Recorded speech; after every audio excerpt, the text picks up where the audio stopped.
सन 2019 साली भारतीय जनता पार्टीने राम सातपुते यांना पहिल्यांदाच विधानसभेच्या निवडणुकीच्या रिंगणात उतरवलं होतं।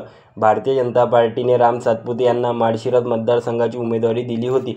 पहिल्याच विधानसभेच्या निवडणुकीमध्ये राम सातपुते यांनी राष्ट्रवादी काँग्रेस पक्षाचे उमेदवार उत्तम जानकर यांचा पराभव केला व पहिल्यांदाच माळशिरस मतदारसंघाचे आमदार बनले। आमदार होताच राम सातपुते यांनी मोठ्या प्रमाणात मतदारसंघातील जनतेची समस्या सोडवली, तसेच करोड रुपयाची विकास कामे मतदारसंघात केली। त्यामुळे हळूहळू मतदारसंघातील जनता हे राम सातपुते यांच्यासोबत मोठ्या प्रमाणात जोडू लागली। राम सातपुते यांनी आमदार झाल्यावर अनेक कामे केली, मात्र एका ज्येष्ठ नागरिकाला 20 वर्षांनंतर सरकारने मंजूर केलेलं राशन मिळवून दिलं, त्यामुळे राम सातपुते हे माळशिरस मतदारसंघात खूप लोकप्रिय झाले। नमस्कार, मी आशुतोष स्वागत करतो तुम्ही सर्वांचं आपल्या यूट्यूब चॅनलमध्ये। आजच्या व्हिडिओमध्ये आपण पाहणार आहोत की कोणत्या 2 कारणामुळे राम सातपुते हे माळशिरस मतदारसंघात एवढे लोकप्रिय झाले।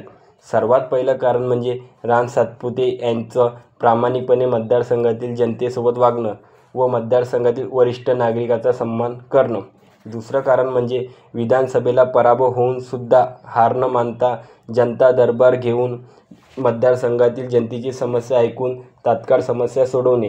या सर्व गोष्टींमुळे राम सातपुते हे माळशिरस मतदारसंघात लोकप्रिय आहे। तरी पण तुम्हाला काय वाटते की याच्या व्यतिरिक्त कोणतं कारण असू शकते जे राम सातपुते यांना माळशिरस मतदारसंघात लोकप्रिय करते? तुमची प्रतिक्रिया मला कमेंटमध्ये नक्की कळवा। व्हिडिओ आवडल्यास लाईक, शेअर आणि सबस्क्राईब करायला विसरू नका। धन्यवाद।